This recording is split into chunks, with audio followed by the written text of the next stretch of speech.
These are my favorite types of interviews because we should like set a date and a time right now. Today is the 28th of January. I don't. Is it even January? I don't even know. know. What's today's date? 29th. Today's the 29th of January. It's tonight at midnight that the brand new song from AJR comes out. By the time this video posts, the song will already be out. Mm-hmm. But as of right now, we don't really know anything about this song. I've heard the song. I know the name of the song is 100 Bad Days. Mm-hmm. That's it. So this is my favorite type of interview because we're just going to learn everything right now, at least everything that you guys are prepared to talk about. I'm sure there's still some secrets. Oh, there's a lot of there. Secrets.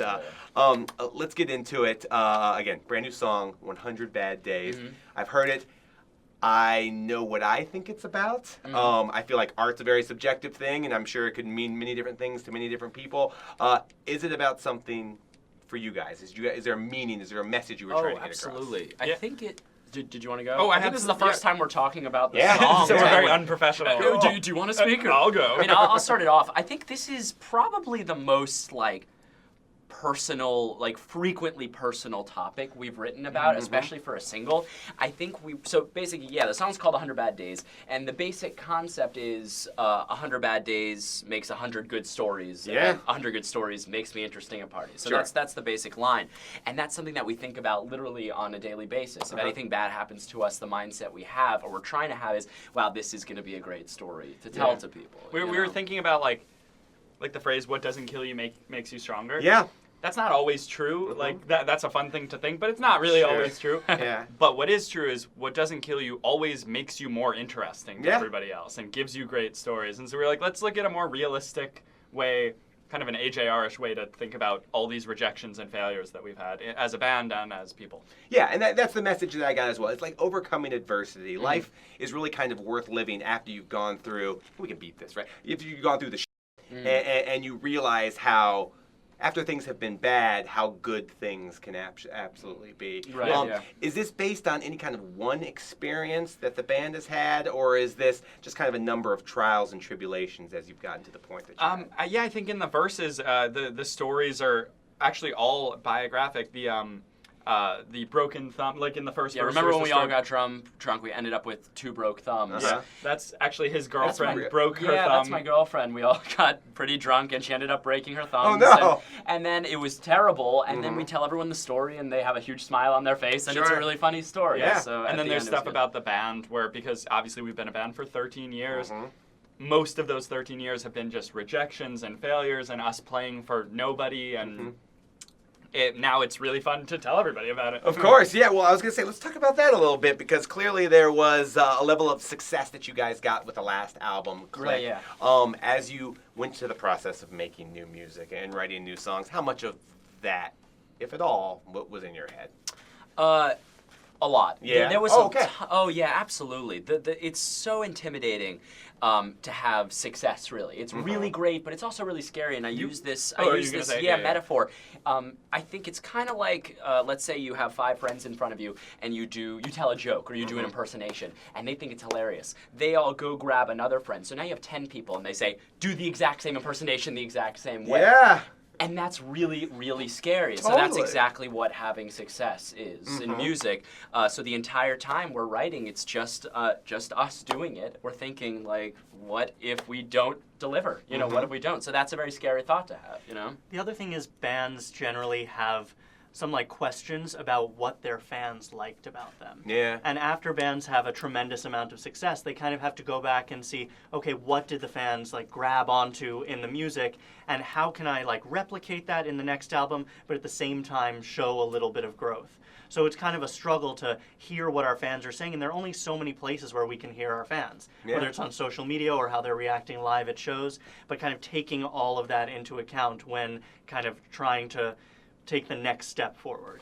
It's funny because I don't think a lot of bands would admit that, even though I think every band is interested in that, is listening to what the fans think and trying to create something that the fans like. A lot of bands would be just like, well, I don't care, I'm just going to do this, that sort of thing. I think it's in the back of everybody's mind. Not to say that is the primary force behind any of these songs, and you're just like, well, let's just go out there and try to make stuff that other people like. But to ignore the fact that thought is in your head, I think is is fooling yourself. And I think completely. Your answer is refreshingly honest. Is what I'm saying.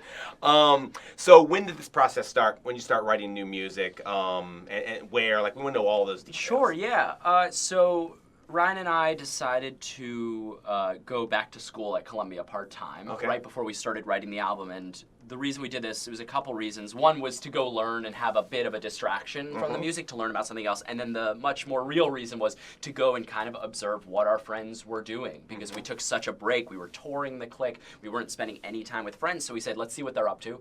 So we go to parties, basically. We observe people's emotions and problems. We were like the least fun hangs at parties. We were just like staring, taking in everything. What do normal people do? We're like the therapist at the party. What are you feeling right now? Which is the bummer. No one wants that. But anyway, so we kind of took those experiences and went back to our little apartment and just wrote those songs. And Is that where this happened? Did you? A lot of bands write and record kind of in their own little spaces, their own little areas. You just mentioned your apartment. Was any of this record like made in the apartment? The entire thing. Wow, really? Yeah, okay, 100% of it. So it's not some big like multi-million-dollar studio for AJR. No, we went apartment hunting because we just moved out of our parents' place, and we found this like little place with like a tiny little office. So we made that into a booth actually, and we just kind of ran a cable to the bedroom, and that was it. And he would just scream directions at me from the bedroom. That was it.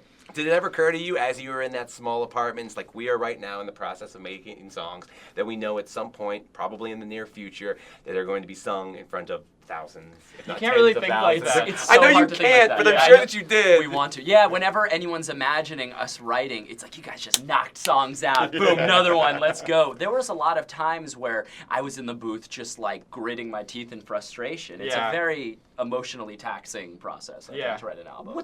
Can you explain a little bit more why that's the case? You kind of hear that from bands about this was a slog, this was tough, this was different. Like specifically, like why is it hard? It feels like, well, I mean, that's what they do. That's an easy thing to do. Totally, yeah. I think just as an artist, like as a songwriter, you put your entire livelihood into your project, your album that you're working on, and you kind of live or die by it. So if you're writing a great song that day, your dopamine is just rushing into your brain. You're just on king of the world, you know?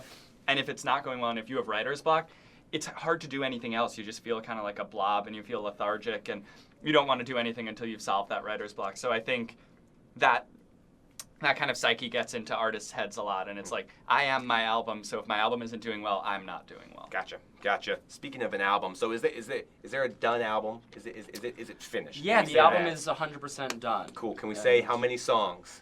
Can we? Yeah. I mean, is anyone Yes. does anyone stop? Yeah, I was gonna say, like, sometimes there's like this big press rollout and all that sort of stuff. I don't think that's private information. I think there's 12 songs on the album, so that's no surprise. Very nice. Like every album, there's 12 songs on it.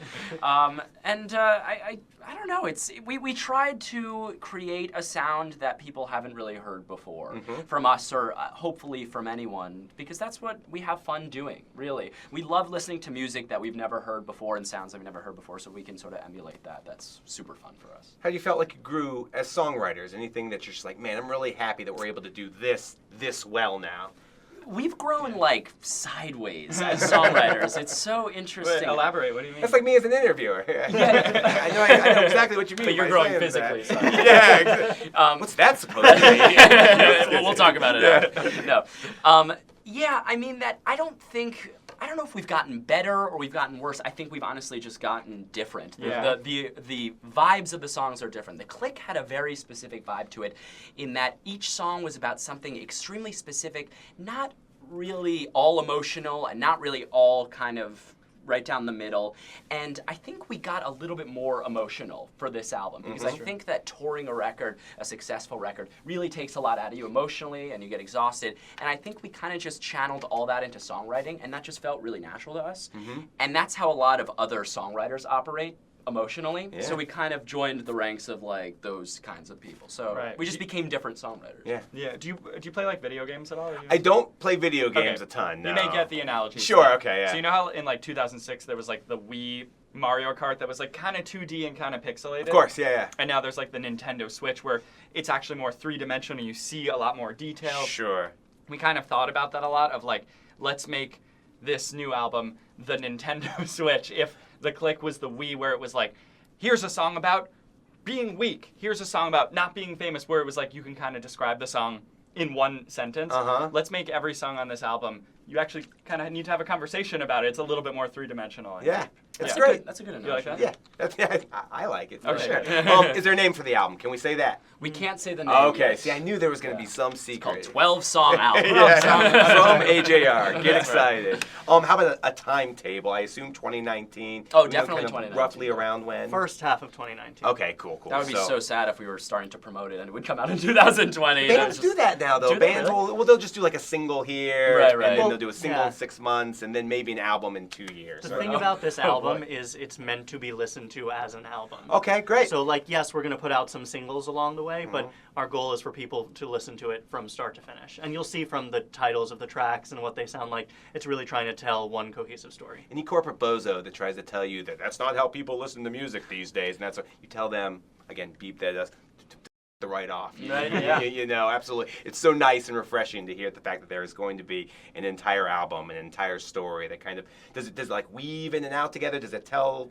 It does, I would say yeah. it's like not a concept record, but it It's- does all work together. Yeah, it's like an AJR version of a concept record where it's Okay. still like it's for like kids our age. You know, Okay. it's not for like the intellectuals of the world. It's like for people that are just interested in hearing quirky stories.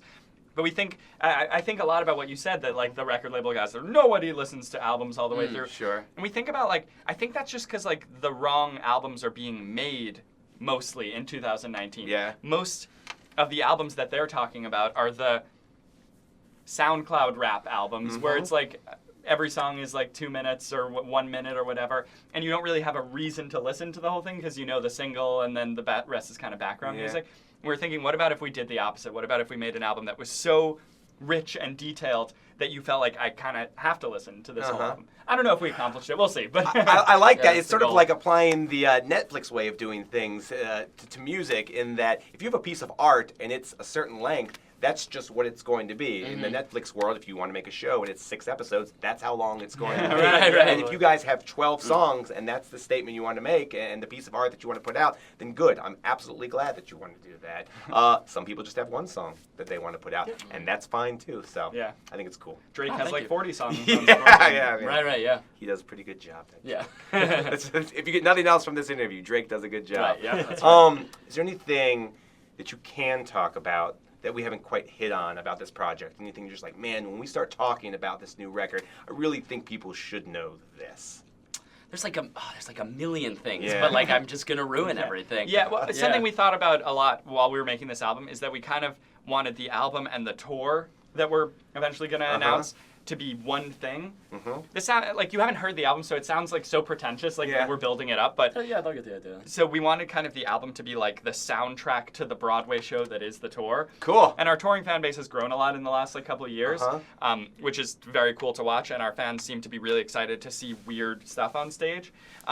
So very much like while we were making the album, we thought about, okay, let's put in a really big grand finale that will fit perfectly with the show, and we'll see this visually during the show. Cool. And so that was kind of our goal. That's awesome to know that the live show was very much in mind with the creation of these songs. Yeah. Yeah, that's great. Sometimes it's not that way. Sometimes it's just the songs, and oh yeah, we're gonna go up on stage and do this. So that's cool. Yeah, I mean, we're from New York, and we're such fans of like Broadway and Stomp and Blue Man Group and all that stuff. It's so fun to watch full immersive entertainment. Assuming that information is coming at some point as well, then we will announce 12-song album, official title, and then full-on kind of live AJR for the foreseeable future. After You got it, yeah. Cool. Best place on social to find you guys? I forget. Is it AJR? It's AJR Brothers. Yeah, for okay. everything. Yep. AJR Brothers. Can we put? Do we have the technology to put that right there? Little sound effect. AJR Brothers. Yeah. Ding. Okay, Perfect. good. Fellas, it's super exciting. Thank you so much for coming by and being the, I guess, having the first conversation Yeah, about this thank new you. music with us. 100 Bad Days, again, is the name of the song. The album has 12 songs, and that's what we know right now, for sure. It is AJR on Alt 98.7. Thanks again. Thank you. Yeah, thank you.